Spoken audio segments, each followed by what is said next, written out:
मित्रों, आज हमारी पृथ्वी एक ऐसे मुकाम पर खड़ी है जहां पर विनाश कहीं भी कभी भी शुरू हो सकता है। आज पृथ्वी पर जो युद्ध जैसी स्थितियां पैदा हो रही हैं, बात कहें तो विश्व आज तृतीय विश्व युद्ध की तरफ ही बढ़ रहा है, जिसमें कई देश परमाणु बम का भी इस्तेमाल करने से नहीं चुकेंगे। और अगर ये युद्ध हुआ और इसमें परमाणु बमों का प्रयोग ज्यादा हुआ तो वो दिन दूर नहीं जब हमारी पृथ्वी भी मंगल ग्रह की ही तरह बंजर, वीरान और जीवन रहित हो जाएगी।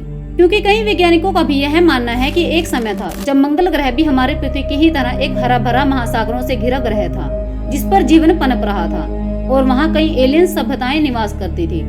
लेकिन एक दिन ऐसा आया कि मंगल ग्रह पर किसी दूसरी एलियन सभ्यता द्वारा परमाणु हमलों से मंगल ग्रह पर रह रही सभ्यताओं का ही अंत हो गया और उस परमाणु हमले ने उन सभ्यताओं की निशानियों को ही मिटाकर रख दिया। तो आखिर वैज्ञानिकों को मंगल ग्रह पर ऐसा क्या मिला जिससे ये साबित होता है कि वहाँ पर कोई सभ्यताएं निवास करती थी, परंतु परमाणु हमलों के कारण उनका नामो निशान ही मिट गया।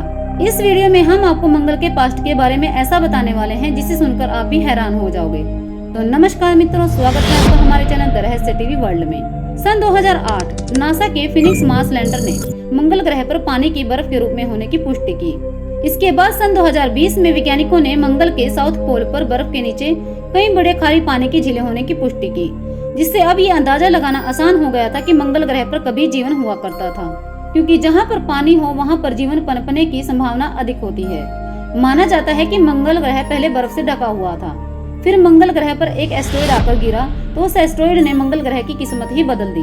वह बर्फ पानी में बदल गई और वहाँ पर नदियाँ, झीलें और महासागर बन गए, जिनके कारण मंगल ग्रह पर जीवन पनपा। लेकिन आज के टाइम में जिस मंगल ग्रह को हम देखते हैं वह बिल्कुल ही बंजर, सूखा और वीरान पड़ा हुआ है। मंगल ग्रह पर भेजे गए मिशंस ने जो डाटा भेजा उससे ये पता चलता है कि मंगल ग्रह के ग्रेल नाम के क्रेटर में कभी पानी भरा हुआ करता था। पानी जो कि किसी भी जीव के पनपने के लिए एक महत्वपूर्ण तत्व है। परंतु यदि हम किसी ग्रह पर किसी इंटेलिजेंट एलियन सभ्यता के साक्ष्य खोजने का प्रयास कर रहे हैं तो केवल पानी ही उन साक्ष्यों को ढूंढने में हमारी मदद नहीं कर सकता। सिर्फ वहाँ पर पानी के साक्ष्य मिलने से हम ये पता नहीं कर सकते कि वहाँ पर रहने वाले लोग कितने इंटेलिजेंट थे। इसके लिए हमें और भी सबूत तलाशने होंगे। जॉन ब्रैंडनबर्ग एक अनुभवी भौतिक विज्ञानी और नासा की क्लाइमेंटन मून मिशन के डिप्टी मैनेजर रह चुके जॉन ब्रैंडनबर्ग ने मार्स को लेकर एक चौंकाने वाला खुलासा किया, जिसे जानकर आप भी हैरान हो जाओगे। उनका मानना है कि तकरीबन 300 मिलियन साल पहले मंगल ग्रह पर एक हमला हुआ था। सबूत ये बताते हैं कि एक इंटेलिजेंट एलियन सभ्यता जो कि किसी दूसरे ग्रह की सभ्यता थी, उन्होंने मंगल ग्रह के लोगों पर न्यूक्लियर अटैक किया था। क्योंकि जब ब्रैंडनबर्ग मार्स क्यूरियोसिटी रोवर के डाटा का विश्लेषण कर रहे थे तो ब्रैंडनबर्ग को मार्स पर ज़ीनॉन 129 के भारी मात्रा में सोर्स मिले। ज़ीनॉन एक नोबल गैस है जो कि किसी के साथ जल्दी रिएक्ट नहीं करती और ज़ीनॉन 129 उसी गैस का एक रेडियोएक्टिव आइसोटोप है और साथ ही ज़ीनॉन 129 किसी न्यूक्लियर वेपन के एक्सप्लोजन के दौरान निकलने वाला एक बाय प्रोडक्ट है। ऐसा कोई भी नेचुरल प्रोसेस नहीं है जो ज़ीनॉन 129 को क्रिएट कर सके, स्पेशली मंगल ग्रह पर तो बिल्कुल भी नहीं। तो एक न्यूक्लियर एक्सप्लोजन का बाय प्रोडक्ट हमसे अरबों किलोमीटर दूर वहां मंगल ग्रह पर क्या कर रहा था? आखिर मंगल ग्रह पर ऐसा क्या हुआ था जिससे इस रेडियोएक्टिव तत्व का लेवल मंगल ग्रह पर इतना ज्यादा बढ़ गया? इस रहस्य ने सबको परेशान करके रख दिया था। लेकिन जब ब्रैंडनबर्ग ने इस रहस्य को सुलझाया और अपनी थ्योरी दी तो जानकर सबके होश उड़ गए। पहले तो ब्रैंडनबर्ग ने भी यही सोचा था कि यह किसी नेचुरल प्रोसेस की वजह से हो सकता है, जैसे कि कॉस्मिक रेस। लेकिन बाद में उन्होंने इशारा किया एक खतरनाक गैलेक्टिक न्यूक्लियर वॉर की ओर। जब धरती पर कहीं भी एटॉमिक एक्सप्लोजन होता है तो हमें वहां पर ज़ीनॉन 129 की भारी मात्रा देखने को मिलती है, लेकिन मंगल ग्रह पर जो रेडियोएक्टिव ज़ीनॉन हमें मिला उसका लेवल हमारे पृथ्वी के मुकाबले 2.5 गुना ज्यादा था। इससे एक बात तो साफ जाहिर होती है कि अगर मंगल ग्रह पर कोई परमाणु हमला हुआ भी होगा तो वह बहुत बड़ा और भयंकर रहा होगा, इतना भयंकर कि आज तक हमारी मानव जाति ने नहीं देखा होगा। मंगल ग्रह पर 2 ऐसी जगहें भी मिली हैं जहां पर रेडियो एक्टिविटी सबसे ज्यादा है। मतलब मंगल ग्रह के उत्तरी गोलार्ध में 2 ऐसे हॉटस्पॉट हैं जहां पर रेडिएशन लेवल दूसरी जगहों के मुकाबले काफी ज्यादा है। उनके अनुसार मंगल पर 2 ऐसी सभ्यताएं रहा करती थी जिन्हें सिडोनियन और यूटोपियन कहा जाता था। ये सभ्यताएं ज्यादा विकसित नहीं थी। माना जाता है कि ये दोनों सभ्यताएं धरती पर मौजूद मिस्र में मौजूद रही ब्रॉन्ज एज की सभ्यता जितनी ही विकसित हो पाई थी।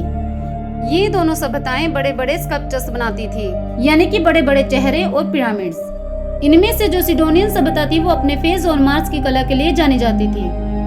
अब जैसे धरती पर मौजूद बड़े बड़े स्कल्पचर्स और पिरामिड समय के साथ साथ खराब होते जा रहे हैं, वैसे ही मंगल ग्रह पर भी ये बड़ी बड़ी आकृतियां और पिरामिड्स लुप्त होते जा रहे हैं। ब्रेंडनबर्ग यह मानते हैं कि किसी और प्लैनेट्स या गैलेक्सी से आई हुई पूरी तरह विकसित सभ्यता ने मंगल ग्रह के लोगों पर परमाणु हमला कर दिया होगा और उनके सारे सबूत भी मिटा दिए होंगे और उनके सारे स्कल्पचर्स और निशानियां भी नष्ट कर दी होंगी। अब उन्होंने हमला क्यों किया जबकि वे वहां खुद आकर बसे तो नहीं? तो इसका आंसर ये होगा कि उनकी नजर मंगल ग्रह पर नहीं थी बल्कि मंगल ग्रह के साधनों पर थी। मंगल ग्रह पर रह रही सभ्यताओं ने उन्हें वे साधन देने से मना कर दिया होगा तो दूसरे ग्रह की सभ्यता ने उन पर हमला कर दिया होगा और मंगल ग्रह पर रह रही सभ्यता पूरी तरह विकसित न होने के कारण उन लोगों का सामना नहीं कर पाई होगी और उनके द्वारा नष्ट कर दी गई। उन बाहरी लोगों ने मंगल ग्रह पर खनन किया और चलते बने, इसलिए शायद मंगल ग्रह पर आयन ऑक्साइड ज्यादा है। मंगल ग्रह पर मौजूद ज़ीनोन 129 के बारे में और भी कई थ्योरीज दी गई हैं, जो कि मंगल ग्रह पर एलियंस के हमलों को पूरी तरह से खारिज करती हैं।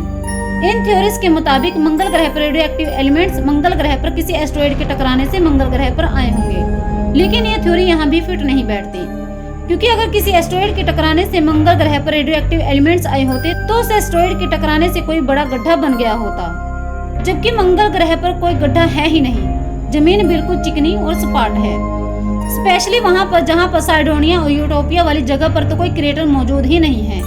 इसके बाद ब्रेंडनबर्ग यह तर्क देते हैं कि अगर कोई वहां पर परमाणु हमला हुआ होगा तो वह जमीन से ऊपर हुआ होगा, जैसे कि हिरोशिमा और नागासाकी में हुआ था। वहां पर कोई बड़ा गड्ढा जमीन में नहीं बना, लेकिन उस हमले ने जो वहां पर तबाही मचाई उसका मंजर बहुत ही भयानक था। ब्रेंडनबर्ग यह मानते हैं कि ठीक ऐसा ही मंगल ग्रह पर भी हुआ होगा। वहां कोई गड्ढा नहीं बना, लेकिन तबाही का कारण एटॉमिक एक्सप्लोजन ही था, जिसके कारण मंगल पर वह सभ्यताएं पूरी तरह से नष्ट हो गई और मंगल का पूरा बायोस्फीयर ही नष्ट हो गया, जो कि आज तक रिकवर नहीं हुआ है। मित्रों, ब्रेंडनबर्ग की इस थ्योरी के बारे में आपके क्या विचार हैं, हमें कमेंट्स में जरूर बताइएगा। सिर्फ ब्रेंडनबर्ग ही नहीं, इसके अलावा कई वैज्ञानिक और रिसर्चर्स भी हैं मानते हैं कि मंगल ग्रह पर परमाणु हमला हुआ था।